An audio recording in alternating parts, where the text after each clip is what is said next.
छत्तीसगढ़ के जिला बलरामपुर में एक अजीब घटना हुई, जहां एक व्यक्ति अपनी पत्नी और 2 बेटियों का अंतिम संस्कार 1 साल पहले कर चुका था, दफन कर चुका था, और वही पत्नी और 2 बेटियां 1 साल बाद अचानक वापस जिंदा आ गई, सही सलामत।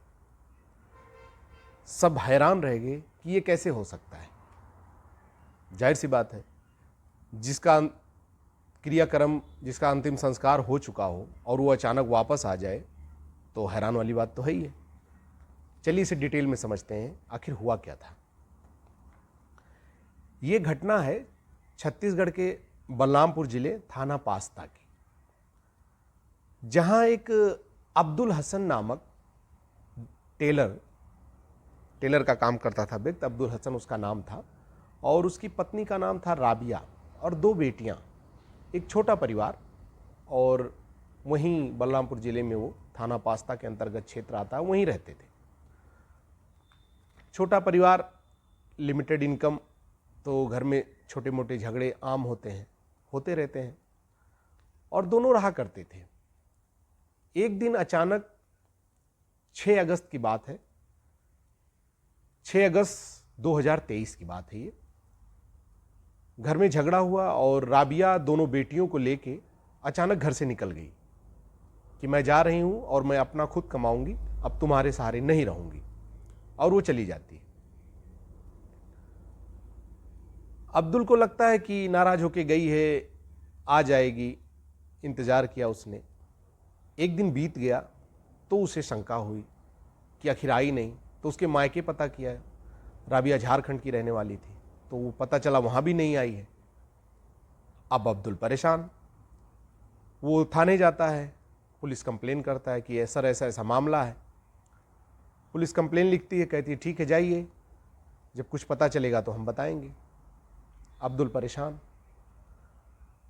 टेलर का काम तो कर ही रहा था, लेकिन एक दिमाग में टेंशन कि बच्चे और बीबी गायब हैं।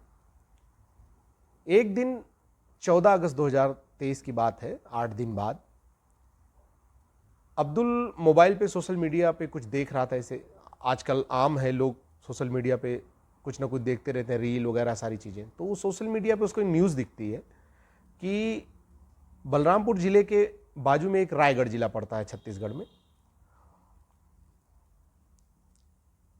छत्तीसगढ़ जिले के खरसिया थाना पड़ता है।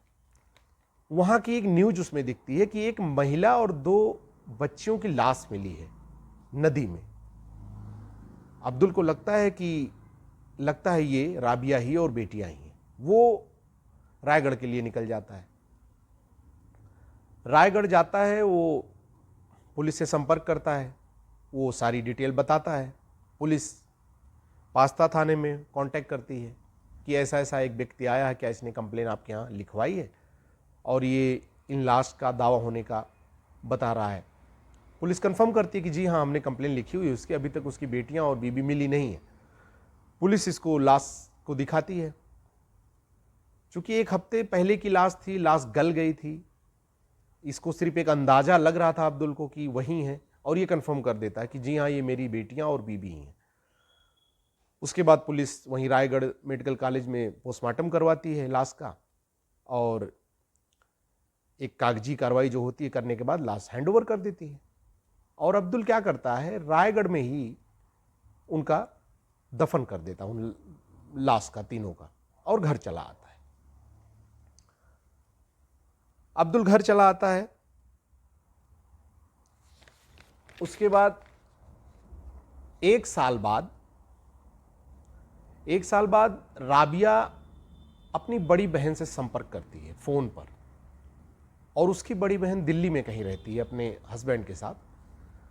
तो वो संपर्क करती है और अपनी जो भी दिक्कत या जो परिस्थिति बताती है, तो उसकी बहन अपने घर वालों की मदद से उसे वहाँ से दिल्ली बुलवाती है, और दिल्ली से वो 1 महीना बाद फिर अब्दुल के संपर्क में आती है। अब्दुल हैरान, एक तो हैरानगी, ऊपर से खुशी भी कि बच्ची बीवी मिल गई हैं।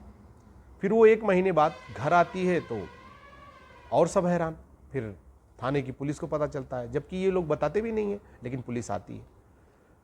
राबिया से पूछताछ करती है, राबिया का बयान लेती है कि तुम आखिर कहाँ थी, हम ढूंढ रहे थे तुम्हें। तो राबिया बताती है कि आखिर वो थी कहाँ। जब अब्दुल से झगड़ा हुआ था राबिया का 2023 में, अभी तो ये 2024 आ गया था, 2023 में, तो ये घर से निकलती है बेटियों को लेके और वहाँ पे अंबिकापुर एक जगह पड़ती है, वहाँ का एक व्यक्ति था, उसके संपर्क में आती है और वो व्यक्ति उसको राजस्थान में कहीं फैक्ट्री में जॉब दिलाने का कहता है कि मैं वहाँ पे तुम्हारी अच्छी जॉब लगवा दूंगा, फैक्ट्री में अच्छा कमाओगी, वो बेटियों को भी पाल लोगी और पढ़ा लिखा भी लोगी। राबिया उसके झांसे में आ जाती है। असल में वो दलाल एजेंट था। फिर इसको लेके राजस्थान जाता है और राजस्थान में ले जाके कहीं फार्म पर जहाँ खेतियाँ होती थी वहाँ एक बंधुआ मजदूरी की तरह वहाँ उसको कर देता है और मोबाइल वगैरह सब छीन लेता है। अब राबिया फंस जाती है, परेशान, कि मैं तो पति से झगड़ा कर कर आई थी कि अपना कमाऊंगी, बच्चों को पालूंगी, लेकिन ये तो मैं और भी दलदल में फंस गई। अब वहाँ रहती है, किसी तरह दिन काटती है, वहाँ सही से खाने को नहीं दिया जाता, डांट फटकार मार तक पड़ती थी, काम हमेशा काम करो, बंधुआ मजदूरी में क्या होता हम आप जानते ही हैं। तो एक दिन राबिया की तबीयत खराब हो जाती है। अब वो तबीयत इतना ज़्यादा खराब हो जाती है कि उसे अस्पताल लेके जाना पड़ता है और जब अस्पताल ले जाके उसे एडमिट किया जाता है तो वो लोग जो उसकी देखभाल जहाँ पे वो काम कर रही थी, वो लोग उसे एडमिट करके कहीं इधर उधर आते जाते हैं या कहीं रहे होंगे, तो वो क्या करती है राबिया, एक बगल में महिला से अपनी परेशानी बताती है। तो वो उससे मोबाइल लेती है और उसको अपनी बहन का नंबर याद था, नंबर अपने हस्बैंड का भी याद था, लेकिन वो किस मुंह से हस्बैंड को फ़ोन करे, लेकिन वो फिर अपने बहन को फ़ोन करती है, उसके बहन को अपनी सारी परेशानी बताती है। तो उसकी बहन अपने घर वालों की मदद से उसे वहाँ पे बुलाती है और बुलाने के बाद उसको फिर 1 महीना के बाद अब्दुल को कांटेक्ट किया जाता है, उसको बताया जाता है। अब्दुल तो खुश होता है, हैरान भी होता है, लेकिन बहुत खुश भी होता है, कहता मुझे कोई शिकायत नहीं, तुम आ जाओ घर पे। तो ये घटना हुई थी राबिया के साथ और रायगढ़ पुलिस फिर वहीं 0 शून्य पे आ गई। जिन 3 लाश का वो ये कंफर्म फाइनल रिपोर्ट लगा चुकी थी कि जो लाश मिली उसका वारिस कौन है, उसका क्रियाक्रम हो चुका है, वो फिर लावारिस लाश बन गई तीनों। फिर अब रायगढ़ की पुलिस फिर से कोशिश में शिनाख्त की लगी हुई कि उनकी फैमिली को ट्रेस किया जाए, लेकिन अब 1 साल हो गया है, हालांकि पुलिस लगी हुई है। अब पुलिस यहाँ तक भी कह रही है कि हम कोर्ट से बात करेंगे, अगर कोर्ट का ऑर्डर हुआ तो हम उन लाश को दोबारा खोद के ज़मीन से निकालेंगे, फिर से पोस्टमार्टम करेंगे और DNA वगैरह लेंगे, फिर से हम अपना उनके फैमिली और परिवार वालों को ट्रेस करने की कोशिश करेंगे। लेकिन यहाँ सबसे बड़ा मैसेज ये है, सीखने वाली बात जो है, जो राबिया ने किया, राबिया की सोच हो सकता है अच्छी रही हो कि वो अपने बल पे खड़ी होना चाहती रही होगी, खुद कमाना चाहती रही होगी। सोच उसकी अच्छी थी, गलत नहीं थी। खुद कमाना, अपने पैरों पे खड़ा होना तो अच्छी बात है, चाहे पुरुष हो चाहे महिला हो। लेकिन किसी के कहने पे एकाएक यकीन करना ये कहीं ना कहीं नुकसानदायक हो सकता है। और वो जो अंबिकापुर का वो व्यक्ति था, उसके झांसे में आना ये कहीं ना कहीं उसकी सबसे बड़ी गलती थी।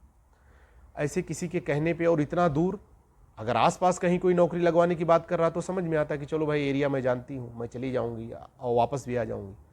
लेकिन कहा जाता है ना कि झगड़े हुए थे, एक चोट थी, एक जिद भी हो जाती कि नहीं अब मैं कुछ करूँगी, तो उस वजह से वो उस बहकावे में आ गई और उस आदमी के बहकावे में राजस्थान चली गई और फंस गई और 1 साल तक झेली।